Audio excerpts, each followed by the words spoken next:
Hey there, film fans. I'm Jeff. And I'm Dave, and welcome back to The Love of Cinema, a pod in which we'll challenge one another to discuss movies, both new and old, with a strictly positive critical eye. That's two weeks in a row I've got that right. Nailed it. That's right. So, to avoid lazy negativity, we've decided to make this episode a drinking game. So, anytime we say anything negative at all about each other, about the movie, about how Denzel's teeth are way too straight and white to be from Philadelphia, you're going to hear this sound. That sound means we're taking a drink, and we hope you drink along with us. So, pour yourselves a glass and get ready to never be able to listen to the Stones the same again. Cheers. Well, then they gave us the different song at the end, and I was like, "Oh my god, they have a lot of songs that work for a serial killer." It's still, it's still the Stones. Like they that is one of my favorite songs too. By the way, anything that turns up in, I'll like. "Sympathy for the Devil" or what is that time one called? I wrote it down and I can't find it in my notes. The one that they sing. No, 30 "Sympathy times. for the Devil" is like one of my favorite songs. Yeah. Oh, of that course. and "Devil Went Down to Georgia." I seem to have a theme going. You love it? Yeah, I love the devil. Yeah. So this movie, this occult movie, I can't wait to hear. He's warming a seat for me, so you know. You son of a bitch. All right, Dave. You and I again. John is not here this week again. So we do it alone, the two of us. We're talking about Fallen from 1998. Day drinking while John's away. That's right. We made there's light pouring out of your I got door light back there, Dave. So you know we're drinking during the day, so that the missus can have some dinner with our families, which is kind of us. Yeah, for sure. So the random year generator, which we've been spinning for a couple months now, spun 1998. So we chose the movie Fallen to talk about this year. We're also going to give you some context of what happened this year. So check the show notes if you just want to get to the Fallen conversation. If you want to hear what was going on in 1998, timestamp for that as well. Yeah. Well, we have a microphone and you don't, so you will listen to every damn word we have to say. Try to get the drinks flowing. But of course, people, we are a drinking podcast, so we want to get the drinks flowing. So we're going to do a couple quick gripes. Dave's going to talk about some news, and I feel like that's also going to be sort of a gripe too. Yep. Just to get the drinks flowing, get us moving. So again, if you need to get to your Fallen conversation, check the show notes and scoot ahead. Otherwise, join us while we get some things off our chest, drink a little bit, talk about some Star Wars news. Dave, you want to shout our sponsors out before we get deep into this? Well, we have a drink sponsor who eventually we're going to go and get some beer from him. It's on me. I think I'm ready. You ready? You ready? Okay, yeah. Carlos Barroso. It's cbarroso.beer. Mm-hmm. Follow him on Instagram. He does some fun stuff. Okay. And he will occasionally like your posts. Yes, good guy. And our artist in residence, Dasein, who has appeared on the show a couple of times. Go back and find those episodes for fun. Yeah, he's fun guy.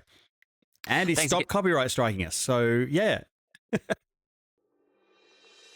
Thank you, Dasein. Yes. We appreciate you so much. Hope you're doing well. Dude, seriously, out there. the resolution to that was like he'd remixed the track that we use a little bit, and he's like, "Here, use this one, see if that helps." And because it doesn't match the checks anymore, we don't get strikes. Oh, it's really. I love God it. help us if he ever releases that version. So. Yeah, what if he starts liking it better? Yeah. Oh my gosh, that's hilarious. Yes. Of the music. What do you mean him liking it better? Did he give us the junk version? Did he get? Well, I mean, yeah, maybe he gave us like the OG, and then he, did some updates, and then he's like, yeah, we had a bigger budget for season 2. Thanks to a couple of our guests recently. Jack Daniel was here to talk about The Thing and The Thing from Another World, the OG 1951 precursor to The Thing. Last week, we had Matt and Mark on a couple weeks to talk about Baghead from 2023, a movie that most people say they haven't heard of, but it's worth a shot. And it's true. No one has. No one has. Check your Shudder subs for your horror content. That's where Baghead can be found. Okay, Dave. Let's do it. We're going to start with some news and gripes. Do you want to do Star Wars first, or do you want to do gripes first? I'll do the gripe first. Okay. It's probably the second one's probably going to have the gripe timer on it. To be honest. Right. So go ahead and set the 60-second gripe timer. No buzzes. Let it rip. All right. Tourists in New York, and it's not just tourists now, I want to say, people that live in New York. You're out on a wonderful Saturday and Sunday stroll, and you know where you're going? You're going to see some entertainment or something. You're going to see a show, or you're going to see, a band or something like that. And just behind you where you're strolling along is the poor motherfucker who's trying to get to work to mix that fucking show. Yeah. Get the fuck out of the way. Like, fuck these bus lanes. Let's put some I'm just meandering fucking lanes on the sidewalk. Uh-huh. Yeah. What's with the stroll? And they stroll 3 people, 4 people wide across the fucking sidewalk. You know that's not on. You live here. Mm-hmm. Yeah. I'll start pushing people into traffic.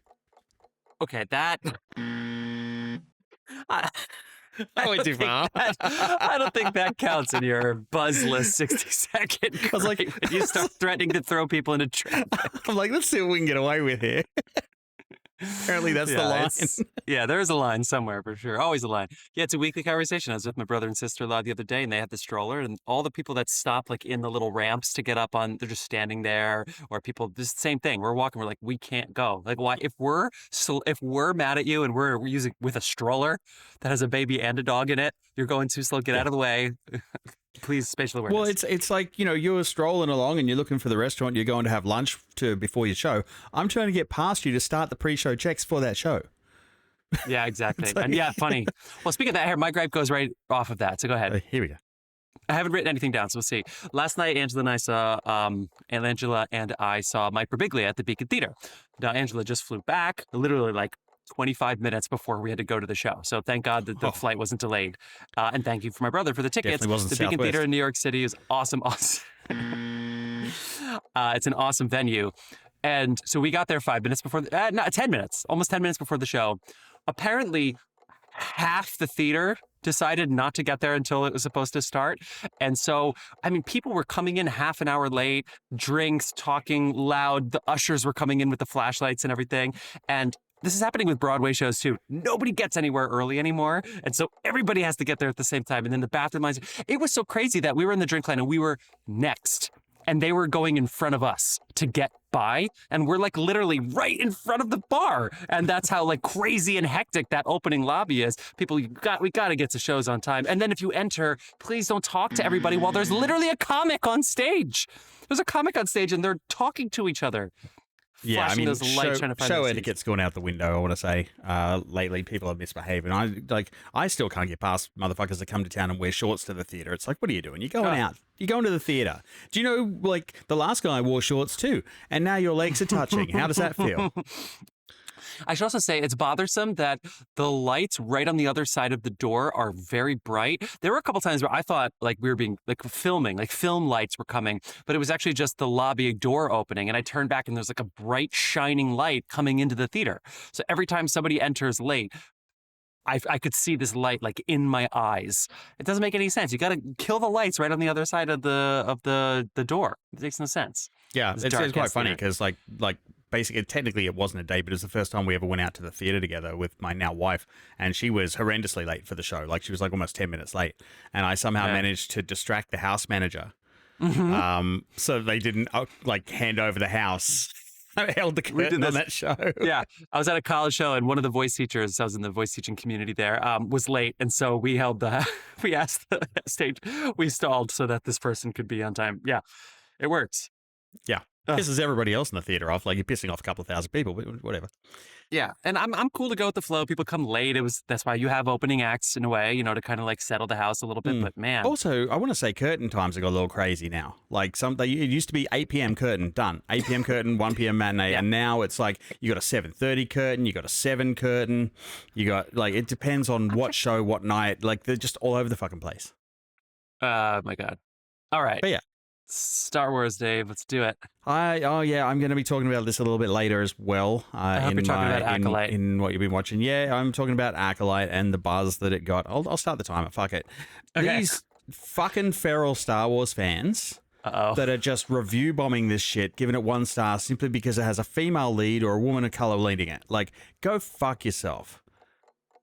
Honestly, they're booing this, like they're review bombing the shit out of it, giving it 1 star and dropping it down in like reviews and stuff. It's one of the highest opening shows on Disney, but they just can't fathom. The same thing happened to Kelly Tran when she was in was it Rogue One or it was the second trilogy or the new trilogy.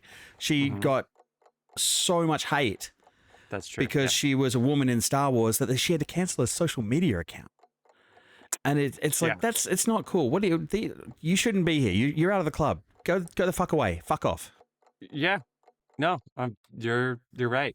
Is that why they're bagging it though? Because I was giving it 1 star just because I saw season 3 of Mandalorian, and Ashoka, but It's Ahsoka. anyway, Don't call it Ashoka. Asloka is what more like it. I'm sorry, that was a joke that everybody said. But Think for do you yourself. do you like the show, or do you want to make people wait until you like the show? No, I do like the show, and I will talk more about it a little bit at the end. And I'm happy for the lead from Squid Game, Lee Jong-jae. He looks learned awesome English for the role. It's awesome. And is nailing it, I just want to say as well, by the way.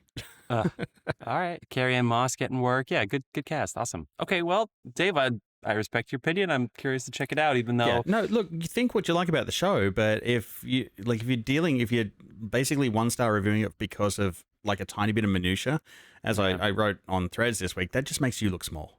Mm-hmm. Like, you're being an idiot. Stop it. Mm-hmm. And we're 2 episodes in. Let them get in the fucking house. Like, let them finish. Wait till the season finishes. And then if you didn't like it, you didn't like it. You had a bad run, whatever. But give them a chance, for fuck's sake. You're not going to stop it. It's still going to come out. All you're going to do is make less Star Wars for everyone when people go, oh, well, they didn't like that, so we won't make any more of that. And you're fucking it up for the rest of us. I'll find you. I'll push you into traffic. I mean, this is a headline in Forbes. The Acolyte creators joke about making gayest Star Wars series and lesbian R2-D2, angering right wing and ... I don't feel like opening it, but it's like, if that's the Forbes article, then that's the best Forbes can do. They should maybe hang up their hat. Yeah, it's like, who's winning, the chicken or the egg, the audience or the critic? Like, I don't know who's in control of these conversations anymore. Yeah, nobody. When we're all losing. All right. Yeah, we're getting reality TV. That's what we're fucking getting. No buzz. You're 100% right. And I'm so sick of it. The strike was a year ago. Time to move on. No reality TV shows. All right, Dave. Are you ready to segue into 1998? Fuck yeah, I'm ready. This is one of my favorite films. Had you seen Fallen before? Oh, fuck yeah. I've seen it like 6 times. You had seen Fallen 6 times? Yes. The Denzel Washington, Donald Sutherland, John Goodman, James Gandolfini, and Beth Davids. Never heard of any of them, but yes. Yeah. Well, this is cool because when we picked it with Jack last week, that is Jack Daniel of Charlotte, K1047, I hadn't seen it. So, okay, cool. So I was unsullied. You were sullied. This is great. I'm very excited to get into this now. Even my wife sat down and watched it with me. She's like, you watching Fallen? And down she sat. Get the fuck out of here.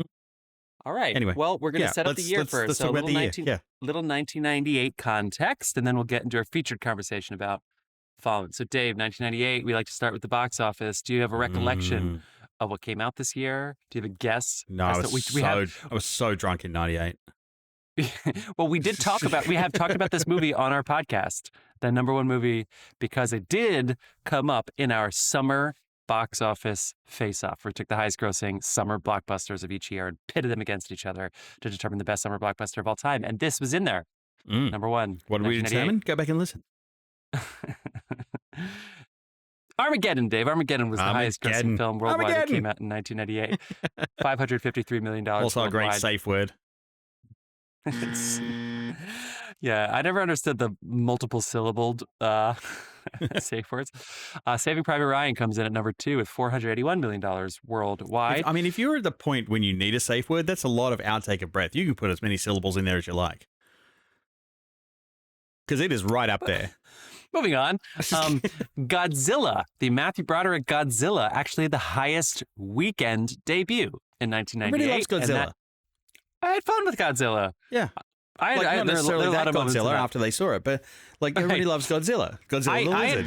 I had fun when they're talking and they're at like the dead end in the tunnel, and then they turn around and then the eye opens. Like those things got me as a kid. So fuck everybody. There's something about Mary, the Jizz in the Hair movie with Ben Stiller and Cameron Diaz, comes in at #4. Dave, a silly comedy in which semen is featured in its most famous scene, is the 4th highest grossing movie. I have a problem. I have a problem with its physics because it is physically impossible to zip your zipper up around your balls. Oh, the image that is not possible. But tell It me the cannot image. happen, and the image oh my would be God. so much worse. I'm just I can't now that you're talking about it, I can't escape the image. Oh my God. Okay. You okay? You know, Yes. So this is the year of A Bug's Life versus Ants, and A Bug's Life comes in as the 5th highest grossing movie of the year, killing Ants at the box office, no pun intended.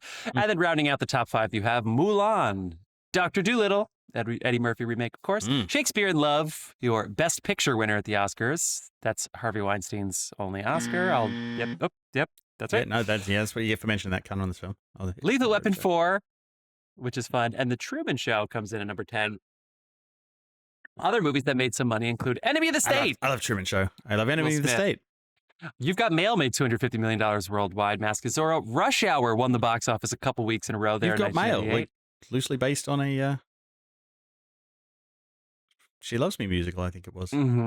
She Loves Me, that's right. No, is it She Loves Me? Yeah, it is. Yeah. And Patch Adams comes out at the end of the in my year. head. Yeah. Prince of Egypt, another animated movie. But Dave, honestly, the highest grossing movie of 1998 was actually Titanic, because Titanic came out December 19th, 1997, and it was number 1 at the box office for 15 consecutive weeks through March. It was the number 1 movie Oscars. in like 98, 2006, 2015. That's right. It held the box office until Lost in Space topped it on April 5th. I'm one of the few people that love that movie. Lost in Space? Yeah. Yeah. There are a lot of space movies because you also had Armageddon and Deep Impact, right? It went a tad askew at the end, but like the characters in that I liked. I really liked. Nice. Blade became the top grossing film based on a Marvel Comics character, grossing $131 million worldwide. Also made sure I never went to a rave party ever again. That's right. The Star Trek franchise becomes the 7th film franchise to gross $1 billion with the release of Star Trek Insurrection. That came out this year. Terrence Malick returns after a 20-year break for The Thin Red Line. And so honestly, so many good movies came out this year. There's so many fun, amazing movies. We're not going to get to them all. So let's just do a little bit of Oscars. Shakespeare in Love. Spielberg would win Best Director. Acting, Roberto Benigni for Life is Beautiful, La Vita è Bella, would win 2 awards, one for acting and one for Best Film Not in the English Language, or it was still called Foreign Language Film. Jim Carrey famously snubbed. Supporting actor category was great. James Coburn would win for Affliction, but he beat Jeffrey Rush, Billy Bob Thornton, Ed Harris, and Robert Duvall. What a category. Judi Dench would win supporting actress for 8 minutes of screen time for Shakespeare in Love. And this is the same year that Cate Blanchett was also nominated for playing Queen Elizabeth. 2 people playing the same character nominated in the same year, but Cate Blanchett would lose to Gwyneth Paltrow. Let's see. Any other things going on this year of note? I mean, Half Baked, Spice World came out this year. The Parent Trap, the Lindsay Lohan. So that goes out to Sarah. I was a bigger fan of Spice World than I was that. Yes, I kind of was too. The other Avengers came out this year with Ray Fiennes and Uma Thurman. Rushmore that was came not out whatever this year. I was expecting. No. Small Soldiers was always on TV when I was there. The X-Files movie came out this year. And Wild Things. Oh, and The Big Lebowski was another movie that we kind of talked about, but we were like, no, we won't do that. I mean, oh my God. Yeah, crazy. That's a minefield, that one. He Got Game actually won the box office one week. So there you go. Shout out. Okay, a couple things happening around the world. Are you ready, Dave? Free Willy star Keiko goes to Iceland for eventual release back into the wild. That's right. The Free Willy star was still in captivity years after Free Willy was made.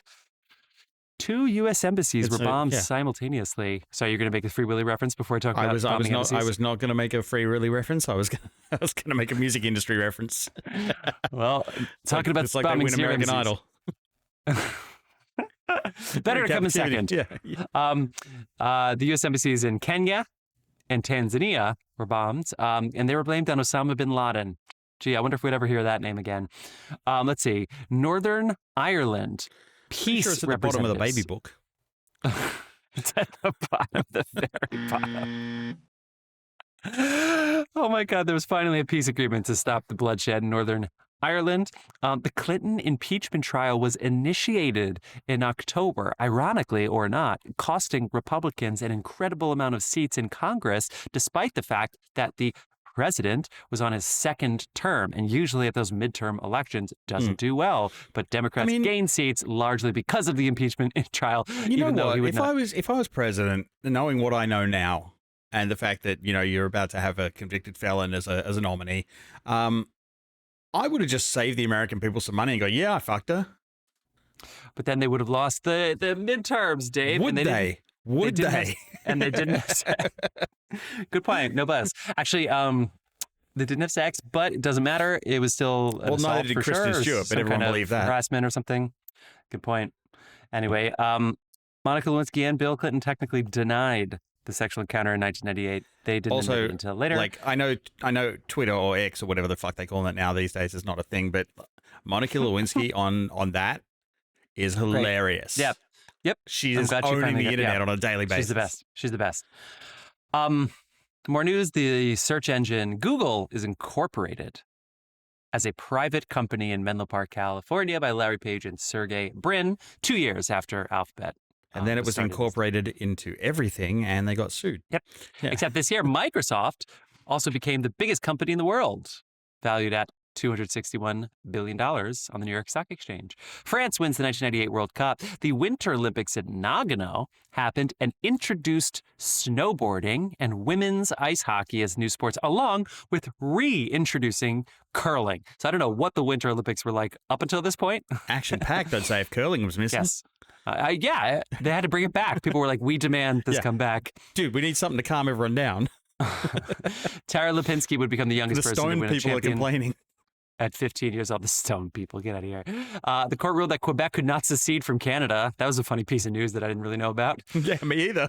Dave, maybe you celebrated this, but there was a 66-day blackout in Auckland, New Zealand in 1998, or at least it began in 1998. Tobacco Master Settlement Agreement was a class action lawsuit, I believe. How a blackout? Yeah. Wow. Yeah. And Exxon and really Mobil fucked up. Exxon and Mobil merged. Also, I remember the new $20 bills. The new $20 bills went into circulation. So there you go. There's your world events of what's going on in 1998. You know what else happened? Fallen was released January 16th, which is usually not a good sign when a movie opens January 16th, 1998, at the beginning of the year, starring Academy Award winner Denzel, as we said, but also a giggly, suspicious Donald Sutherland as his boss, a curse-happy John Goodman, who is playing this character John very Goodman's straight. always curse-happy. Oh, he's so great. Mustachioed James Gandolfini doing his best Snidely Whiplash, even though he was a good guy. And a Sarah Paulson lookalike, M. Beth Davids, who you might Wasn't know she? as... I had to check. It was... Yeah, isn't it crazy? Although as soon as Angela saw her, she said, Miss Honey from Matilda. There you go, yep. And the writer of this film, Nicholas Kazan, wrote Matilda. And he was nominated for an Oscar for Reversal of Fortune. Directed one movie, didn't go well, so he went back to writing. And this is directed by Gregory Hoblit, who had won 9 Emmy Awards before he did Primal Fear as a feature film. And then that was 1996, and then Fallen here in 1998. But he started Chicago TV, 9 Emmy Awards for LA Law, NYPD Blue, Hill Street Blues, and Roe versus Wade. So he really knew how to do his detective stories then. I guess so, yeah. And he loved one-word movies that begin with the letter F because he did Fallen, Fracture, and Frequency. And he's still alive, and he has done episodes of The Americans and The Strain. This movie here has a 40 on Rotten Tomato, but an audience score of 72, Dave. So this is the kind of movie right up our alley. We're trying to praise and hype up these movies. You already said you liked it. So what do you think? Should we segue into our conversation about Fallen? All right. I'm going to read you the IMDb pitch, and I'm going to pass it along your way. Dave, when was the last time you saw this movie? And shoot from the gut, shoot from the hip. Well, yesterday. No stuffy criticisms. Before that, you dick. Homicide detective John Hobbs, that's Denzel, witnesses the execution of serial killer Edgar Reese. Soon after the execution, the killings start again. And they are very similar to Reese's style. Dave, what'd you think? What'd you feel? Go ahead. This movie is it's one of those ones that it's like, okay, this might be a perfect film. Wow. Like, perfect film. The cinematography is next level. The art direction is spectacular. Like those sets, oh my god. And like you've got an A-list cast, a director who really just held it all together. The cinematography is fantastic. I think I mentioned that once before, but it was fucking good. And it's a detective story. They've even got like the noir voiceover going the way through, which turns out to be a giant like plot device. Mm-hmm. But it has the ultimate hook at the beginning. It's like, let me tell you about the time I almost died. Hooked. Yeah. Like it's like just a dude running through the fucking forest like crazy. And you're like, what the fuck? So you're immediately hooked. You want to know what's going on. And it's not like they don't go 3 days earlier. They just get into it. He's like, just this narration guides you through the story. And the fun thing is with this one, this is one of those films you watch and then you show it to people and watch them freak out as the story develops. But on your rewatch, it's just as fun because then you see how much they telegraph what's actually going on from the beginning. Mm-hmm. Like, if you're in on it, it's just as fun to watch. So the rewatchability of this one is high. It's very high. I think I'm going to go right there. You're higher than this than I am on this movie, but at the same time, I didn't watch the whole thing with Angela because I started it while she was away and then finished it when she was back. And it was fun to watch together because even though we were laughing at some moments that were like, I don't know if we're supposed to be laughing here, but we both like would be laughing at something that maybe was supposed to be spooky. There were other times where it was like pretty tense. And we were like, well, this is actually spooky. So I think it's great to watch with people. And I do want to rewatch it. And how many movies have I said that about recently? Like, it definitely has a very high rewatchability. The cast is solid. Denzel's playing straight. I think the knock that you see always understands the assignment. Oh, for sure. Yeah. I think the knock that comes across with the criticisms, given the tilt towards audiences liking this more than critics, is basically like it seems like a lot of movies of this era sort of jumbled together. There's some like Tim Burton Batman-esque kind of scenes and things, and even the device, like that Riddler-esque device with the you know what I'm talking about. And there's some like Seven in there, but not quite as creepy. Obviously, it doesn't rain once. Things going on. Yeah. Does it not? I guess not. But at the same time, Denzel carries it through, and it's a really good presence. And these movies are really popular, especially for this time period. Also, how fucking creepy is Elias Koteas at the beginning? Yeah, so, yeah, it's awesome. As the killer, he's amazing. The little Hannibal Lecter kind of moment. Yeah, the handshake was tense, and I was kind of like, I can't tell if this is really giving me that Dead Man Walking like vibe. The handshake, and then Denzel was kind of playing it straight, but you could tell the filmmaking was like, they did those sound effects and those close-ups, and I was like, well, that's and obviously we would figure that out. But at first I was kind of like, the style of the film reflected his knowledge of what was going on. Like it leaned more into like the way he was playing things was different once he figured out what was going on. Like at the beginning, he had no idea that he was in danger there. No. But I, as the audience, am kind of like, what am I watching for? Like, what they clearly want me to be paying very close attention, but I'm not scared or spooked, even though this guy's about to die. Well, I think that comes from the like the modern audiences wanting the answer right now. They don't want to go, oh, that'll become relevant in 45 minutes. Maybe. I wonder. I'm just saying the feeling I had wasn't like, oh, what's going to happen? This guy's about to die. Although I will say they maybe said it one or too many times, or they're like, is that Syrian Aramaic? But I will say that was pretty cool when he was doing that. And is it gibberish or is it a language that gave me some good vibes? I did appreciate that. Yeah, interesting. All right. So I think I'm going to like this even more on a rewatch. Yeah. What are the things when you rewatch it are like the proven scenes that you're like, yes, I love that part of this movie, or I love that element in this movie? And what are the things that were surprising to you this time that popped? The first scene is way relevant on a rewatch, especially since you know what's going on now, you know what to look for. Mm-hmm. And there's so many little asides in there because they just went for it. I think they were expecting people to watch this movie multiple times, and or the director was at least. And I have, so good for him. The blockbuster era, yeah. Then there's I love there's a chase scene that happens on the street where she's the only one running. Yeah. And I mean, we well, I guess we should turn spoilers on before we go any further, because otherwise we're just going to ruin all the gags in this movie. So yeah, if you haven't seen this movie, we're about to ruin the major gag in the movie. So for God's sake, go and watch the movie and then come back. Yeah. All right. If you don't come back, you're going to miss some good jokes. Yeah. We got to do it. We got to go to spoilers. Spoilers are on. Spoilers. All right. Okay. So yeah, when he starts to follow her after. Like the female character after I can't remember her name. Damn it! The Sarah Paulson looked like. It was he starts to Greta Milano. Yes, he starts to follow Greta after that, and he basically bails her up, and she escapes, and she's running down the street, and he's just touching people. Like I say, I mean it, because when it touches someone, it goes from body to body. So it's just touching people, getting closer and closer to her. That one, and the scene in the police station as well with the song where he just bumps someone and the next person starts singing. That's where they really let you in on the gag. And I love that moment because you're like, oh fuck, this thing can go everywhere.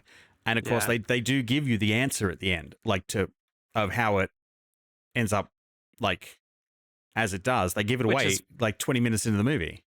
They do okay, so that's something that I want. Okay, so now that I forgot how well versed you were with this film, but I would say I feel like I was wondering if they gave it away too soon. I was wondering if it would be more suspenseful if we watch Denzel dissolve and he doesn't know what's going on. But he spends at least an hour of this movie knowing what's going on, and therefore we know what's going on. So when people start touching each other's legs and the thing transfers, it's kind of like, I don't know if this is the coolest. I get it, but it's like, and it is tense for sure, but it's just like touching shoulders. You know what I mean? It's not exactly like Seven, where you're like, what the fuck is going on? You know, I wonder if that would have added some suspense. I don't know if it would make it more fun. But I think that was as far as they could have pushed it. They would have got too mired down in their own mythology. It's a simple gag. It's such a simple gag that sets it up so well for the punchline at the end. It's just is it a demon, right? So it's just a little demon. Yeah, it's a demon. Yeah. It goes person to person and apparently transfers very quickly, even if you touch somebody on the pants. Yeah. Yep. Any form of sexual harassment whatsoever. And that's it, yeah. Can you imagine that? It was touch or sexual harassment. Yeah. If you made a pass at someone. I've been on a couple of jobs where it would just go in circles forever. Yeah. Oh my God, no buzz for that. That's great. Yeah. And the music's so funny too. The music started, and this music is done by Tan Dunn. And I was like, maybe it's a little cheesy. Maybe it's like too 90s, but man, it just puts it in a place. This movie's just like, it's in a place, it's in its box. Yep. Yeah, and it's funny. It's like there's normally a film will have like one all is lost moment, but this has at least two. Like when he gets in the gunfight with the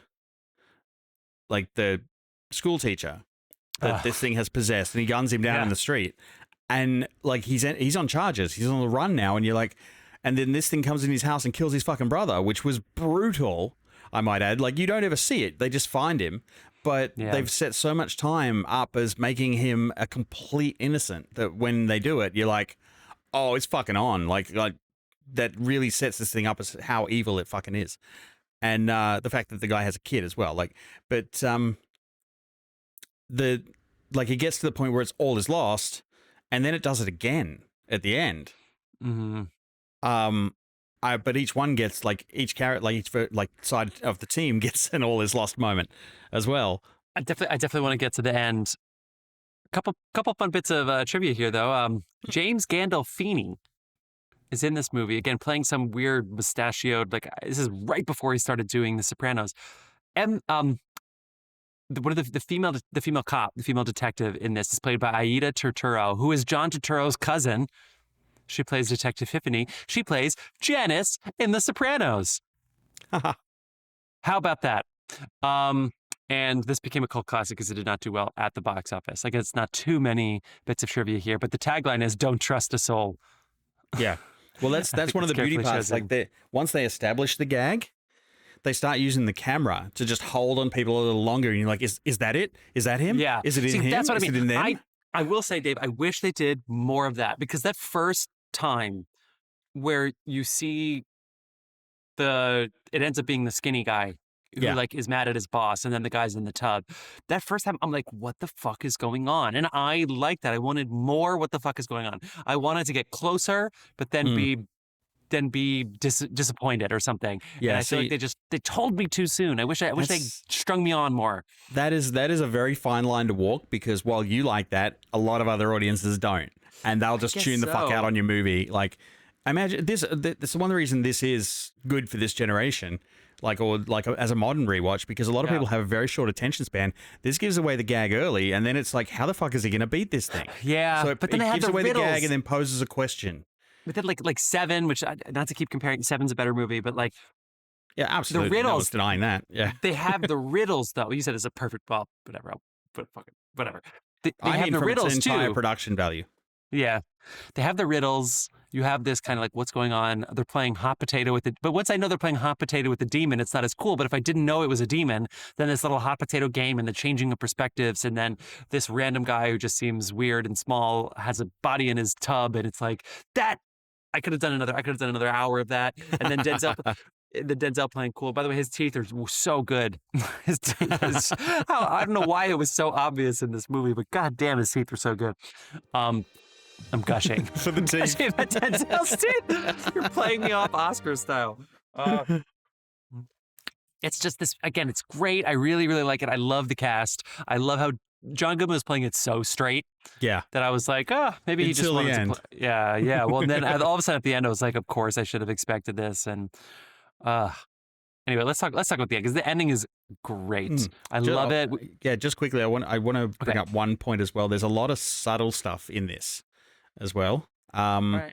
Like when he's walking through his house and the news is on in another room, and you hear the news report of the shooting thing, and then they go off on another news report, and it's a similar thing happened in Boston, and it's like this is happening everywhere. Like, we are Legion. Like, this is happening to fucking people all over the place.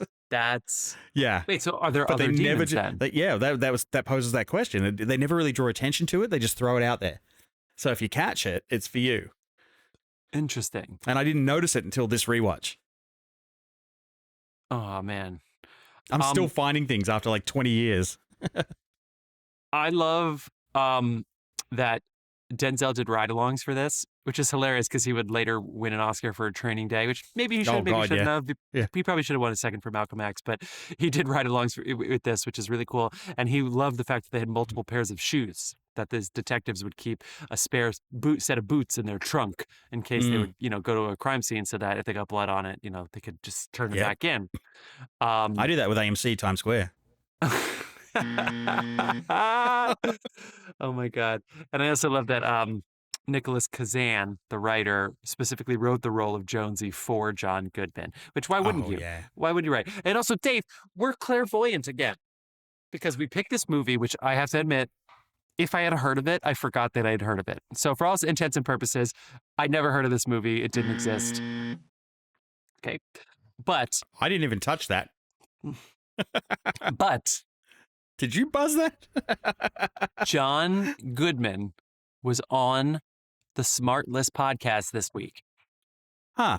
How many times has shit like this happened? We do we're getting better and better at this. Wenders film. We do Paris, Texas, and Wim Wenders that week is on the Deacons podcast. Yeah. There was another coincidence. 2 weeks ago, I had someone contact me to shoot something in the style of Wim Wenders, and I was like, "Was it Glenn? I'm not available. Damn it." Was it Glenn? Did Glenn say, now that I know you've heard of Wim Wenders? No, it was a nice email. I'm kidding, Glenn. Glenn and I, we touched base about that. He's like, maybe I was too hard. I was like, no, I was too hard. Yeah. That's really funny. What was it? Oh, the other one was that we did Invasion of the Body Snatchers, about aliens coming in and as pod people taking over human populations. The week of the earthquake and the eclipse. Oh, yeah. Who did, Glenn? Sorry. Yeah, we're not using this podcast to issue our personal grievances. But we are clairvoyant. We have clairvoyance. Whatever we pick for next time is definitely going to come up. It's going to turn up. Yeah, so you got to keep listening in real time. We're getting a little Truman Show vibe going on here. Also, come on to Philadelphia. Really, we're going to have a crime scene at Pat's. I can't believe people kept getting cheesesteaks there after this occult devil was coming. Well, he Not put a Gino's. sign up. Yeah. Usually you have to pay to advertise in your but Gino's was paying. Gino's was like, look, here's $100,000. Please have the crime happen at Pat's. I love John Goodman's line too. Without pizza and other Italian foods, there would be no happiness. Oh, damn straight. He had some of the best throwaways.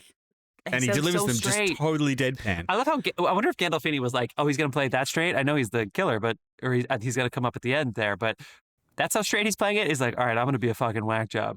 I'm go." It's everybody do what you don't normally do. I wonder if he was cast. I want to go back and rewatch his Inside the Actors Studio, but also about Hob and Old Hob are nicknames for the devil. Something to think about with Hobbs there. Yeah. I want to know if Gandolfini was already cast in The Sopranos, and was he like, this is my last chance for a couple years to do something really weird? Okay, I want to talk about the ending. Is there anything else you want to get to before that? Just one thing. I did really enjoy the cinematography in this. I mentioned it a couple of times. Yeah. Newton Thomas Siegel, who shot this, went on to shoot The Five Bloods, that we've spoken about on our show, Bohemian Rhapsody, X-Men Apocalypse, and a couple of other X-Men films. A shit ton of stuff. This was some of his early work, and there is not a frame out of place that I can find in the movie. Everything is just framed beautifully. It's this is someone who loves what they do. You know what I like too, and maybe this is another thing. I challenge anyone to find it. Go and watch the film, even if you're just looking for the flaws. There were a couple scenes at night, especially in the tenser moments, where they would put blue lights in the windows. Mm-hmm. Like unrealistically blue, but in a way that was also realistic as far as how to pull focus and how to frame a scene. There were a couple audio things though. There was one time where John Goodman and Denzel were talking where I felt like their mics were just completely in different rooms, but that was the only little thing I saw. That can happen. It was almost like Denzel was using the 2-shot and John Goodman's close-up audio is being used or something weird like that. But yeah, I love the lighting because most scenes are pretty simple, especially at night. Well, yeah, those weird the weird lighting is a great way to fill up the negative space if you don't want to use it. Yeah. So it's when he was at home and just sitting and trying to figure out what was going on, and you had those windows lit in the background, and then even in the police. It was pretty awash. During the day, it was kind of soap opera-y, washed. But at night, and high contrast too. The highlights were flaring. Mm-hmm. The only thing on top of that at night, it was creepy. Yeah, but there was no bloom filter on it or anything. It was just hot light coming in. Very interesting. For the style of the time, I liked it. I liked it a lot. You want to talk about the ending? Let's go. I've stopped you for 10 minutes. That's okay. But I also liked the switch to the Beelzebub kind of thing. I like that perspective. Again, I could have used more of not. I loved in the end where I was like, I wonder who it's going to be. So I I could have used even more of that. That was a good one. It's which one? Which one? It's one of them. Yeah, he's like, who else is here? Anybody else? Please let there be somebody else. Yeah. Okay, so that's where we're at. So he's going to be crawling almost dead in the woods. It's coming. You don't know why. And you don't know why. And then the two of them show up, Donald Sutherland. And you could easily figure out they could have figured out that house because he had already leaked to Jonesy, about the lady, and they could have, if they're good detectives, they could probably figure out that she is a house and whatever. And that whole scene was so tense with the three perspectives, the three of them. What was it like on this rewatch for you? Still great, because again. I couldn't. I knew it ended up with John Goodman, but I couldn't remember if there was a swap, when he first turned up. So when they first turned up, I wasn't sure if it was him or it was the demon or not. If they touched each other, yeah, and or it's possible there was a touch I missed. I don't know. Who knows? I just want to isolate this audio and try to guess what we're talking about. Your Honor, and. I didn't know, Your Honor. I didn't know. And sometimes it's a touch you miss. It was still tense. Even knowing the outcome, it was still tense. You're just waiting for that shot. I kind of wish Gandolfini showed up too, but it's probably better with fewer people. I did forget about the poison completely.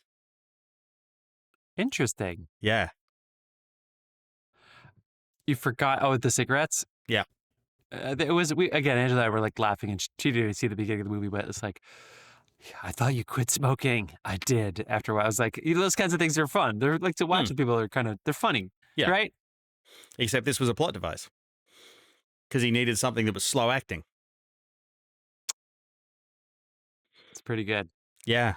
And, again, I love that the narration isn't just like you realize that the narration is talking directly to you by the end of this. Well, yeah. Like I know it's sort of meant to be like a story device, that sort of thing, but this one is literally talking to you as if it knows you're sitting there watching it. Because it's like, oh, did you forget one thing? And they're referencing two things. One, the fact that he said he almost died. The fact that it's the person talking is not who you think it is, and the fact that they've already showed the demon inside a cat once in the movie. The cat was hilarious. I mean, that is funny, right? It's like, ha ha ha. I said I almost died, right? I'm a cat now. Like, well, it's no, funny. it shows it sitting there watching him earlier in the movie from a cat outside the window. Yeah. So that's it doesn't just jump into humans, but they do it just once. And they never touch it again, and you know, but you forget. And when he goes, "Oh, did you forget something?" You've forgotten three things. Like the cat, it's funny. It's fun. It's good. It's cool. You know, it's gonna move on. It's gonna live. It's a quirky Twilight Zone-y devil ending. Like better that than a cockroach. Let it be a cat. Yeah.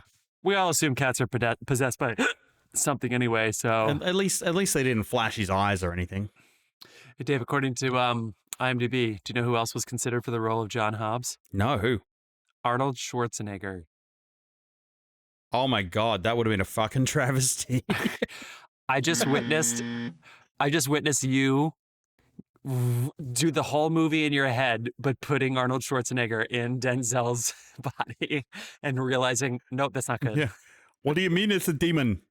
Oh my God, you're right. That final scene at the end. I mean, he's done that. Was it the Seventh Seal or something? He did that where he was a cop investigating these demons breaking the seals for the apocalypse. I mean, come on, apocalypse was what a time. Oh yeah, well we all thought the world was going to end back then. True. As soon as that Y2K, you had fucking nuclear Armageddon, you had Y2K, then you had the 2012 fucking calendar. That's three things you got to dodge. Yep. And religion was at its peak. It was right before the Catholic Church scandals started coming out. Let's see. This is because right before they stopped covering them up. I was like, why isn't he buzzing me? And it's like, oh, because he's waiting to buzz himself with a bigger buzz. This is also the first Warner Brothers release of 1998. And so therefore, it was the first time you would see the Warner Brothers CGI logo to commemorate their 75th anniversary that you'd see in all Warner Brothers films between 1998 and 2000, including The Matrix. I made my own one of them. I had to make one for Warner Brothers. Did you? Oh yeah, when you were in Melbourne? It was for a Looney Tunes show, yeah.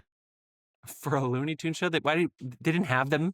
You're at Warner, but they didn't have their own logos? No, they didn't have a 3D model that did what I wanted it to do, so I had to build it. We had to get permission, but yeah, we did. Did they pay you overtime? No. I don't know why I'm buzzing you. Davey Warner. Dave, I was gonna pose the question that I asked Matt about Baghdad, where I said, "Is it cool?" You mean Baghead? Damn it. Okay, the context behind what Jeff's just done, when you type Baghead into your iPhone, Siri auto-corrects it to Baghdad. And it's been a running joke for a couple of weeks now, and now he's done it live. I told two of my friends yesterday about that, where I was like, the 1949 film Baghdad, starring Irish-American actress Maureen O'Hara as an Iraqi Bedouin princess. Okay. Baghead, not Baghdad. I think, Dave, it's almost time to wrap this up. So is it cool? I think the answer is yes. I think we did it. It was a fine line. I think it's funny, cool. I say watch it with a group if you haven't seen it and you decided to listen to our spoilers. Any film that leans towards supernatural horror has a little bit of watch it with your friends and have a bit of a laugh. But it's also it also grabs you a lot. Like, yeah, because I also thought it would be on the long side, which it kind of is, but it really didn't bother me. Like it's not once that I say like, oh, I wish this was over by now. Oh no. Fuck, Angela's going to be mad because she asked if I charged the light. And I said yes, and I didn't, but I thought it had enough charge, and now it's dying. Fuck. Oh, well. I can't see myself because I turned that off because I can't possibly stand looking at myself. Let's see. Oh, I'm not even looking at you. I've been looking like this the whole time. I'm Dave, just what the fuck? I'm just I'm looking not at even in the me. middle of the frame. Okay. I'm like, there you are, you handsome devil. Just looking at yourself. You're not even on my screen. All right. Well, I fixed the frame. Whatever. We have YouTube people. Dave set it up. Okay. Dave, let's keep this episode under an hour. What do you say? Do you want to go ahead and spin the wheel for next week so we see what year we're going to be talking about? This is a great conversation about Fallen, but we got to move on. So let's do it. I'm going to spin it. All right. Up back in the 1900s. 1, 9. That's an 8. 1980. Oh, we're flipping it. 6 or 9. 9. We're flip-flopping. From 1998 to 1989. We already talked about Tim Burton's Batman, people, so you have to go back to our feed to hear us talk about that. So, Dave, that was 89. Yeah. Before we actually tell you what movie we're going to do next week, which we'll do at the end of the show, we're going to give you our What You've Been Watching, where we tell you what we've been watching, give you recommendations of the week. Dave, you've already talked a little bit about Star Wars. Anything else, or anything else you want to say about that? Well, I did catch the first 2 episodes of The Acolyte, and I really appreciated that there is a mystery that's set up. 5 minutes in, you're like, what the fuck is going on? Because it doesn't add up. It really doesn't add up, and I'm glad they didn't run with that. They sort that out in the first 2 episodes, or the first episode, basically. Great. There's another mystery on top of that after that. So it almost is like the investigation plot line of Attack of the Clones, which I really dug. I like that storyline. Plenty of lightsabers to go around, many colors, some cool Jedi jokes, and has Daphne Keane in it, which I didn't realize. I was like, that like the girl with the pale skin looks really familiar. It's fucking Daphne Keane from Logan, who was the like mini Logan, little Wolverine. She was awesome. She's so badass. She is hilarious in this. Funny. The lead sells it in 2 roles. You'd think it was 2 different people. Wow. Yeah. Well, damn. All right. All in all, it's good. Everyone should just give it a shot. Anything else? Also, there's a fucking spaceship crash in the first episode, and they did they're not using the volume for some of this shit. They are for some of it, but they're not using it for some of it, and you can really tell. So that was in effect that you're like, I wish I did that. It was it was so much like, I know how much work just went into that, and that was fucking awesome. That's cool. I've caught up with the new Doctor Who. It's still going. They're starting to delve into the mystery of why this one woman keeps turning up in every episode. Oh, because that's happening, and everyone's started to know. It's going to drag out the mystery. Everyone's started to notice, and the internet's been going nuts for 6 weeks. They're finally going to deal with it. I feel like they should have dealt with it sooner, like Star Wars. But you're not going to catch me there. And I watched Coherence, which is a sci-fi film. This one's an interesting one. It's a group gets together on the night of a comet to have dinner, a group of friends, and weird shit starts going down. And it's hard to watch, mainly because like the cameras are shaking like shit, because all the dialogue, they literally got an envelope saying what their goal was, and everything is improvised. The whole scene is improvised from top to tail. Oh my God, I remember this trailer. This is from 2013? Yeah. And it starts to get really fucking weird, and then there's some mind-bending bullshit going on where you don't know who's who. And yeah, it's not the best film ever, but geez, it holds your attention. Well, how? And it gets weirder as it goes on. So like, I love that. Oh, he's like an art.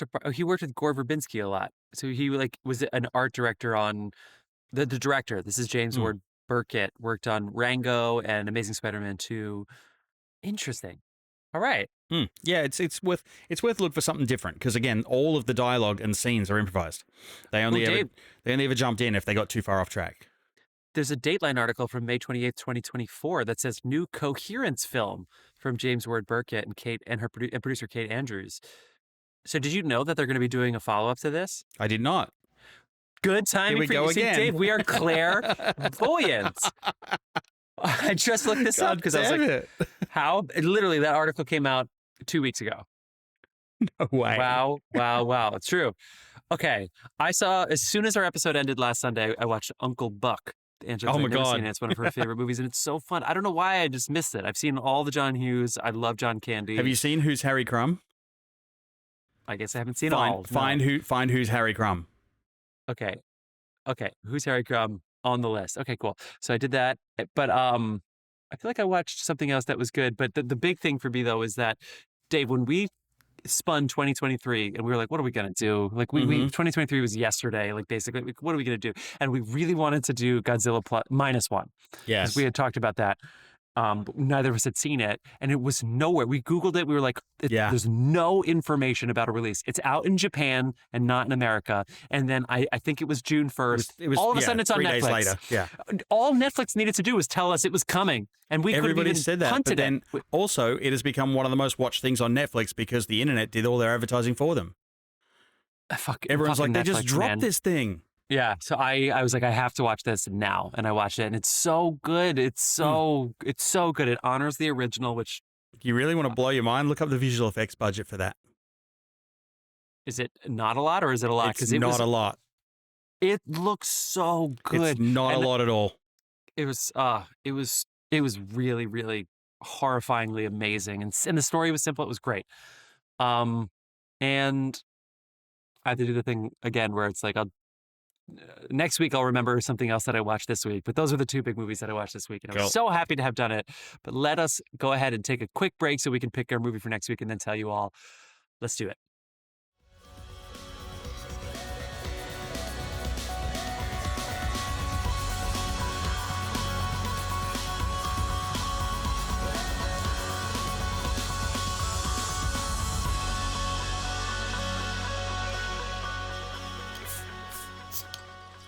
And we're back. We're talking about our penises. You said shrink that back to that. Okay, so people. I that's exactly what it was. I've already brought shame to my family. My dad was listening last week when I talked about. Dude, I still stand by. I would have straight up called our phone number, which is 646-484-9298, and told you were grounded on the voicemail. Dad, next time you can publicly ground me on the podcast. And I'll play it.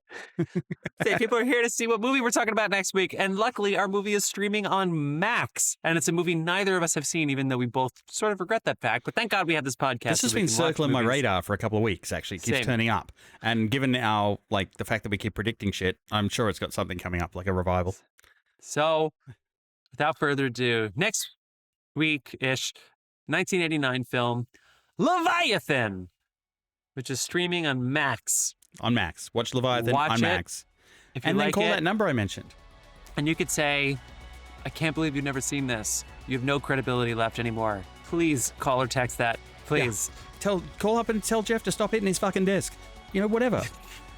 Fuck yeah, damn it. I'm still looking. I'm Googling movies. Fuck you, Dave. All right, that's going to take us out. We got this episode under an hour. I'm very proud of that. We'll see you next time, film fans, on the Love of Cinema podcast. Leviathan.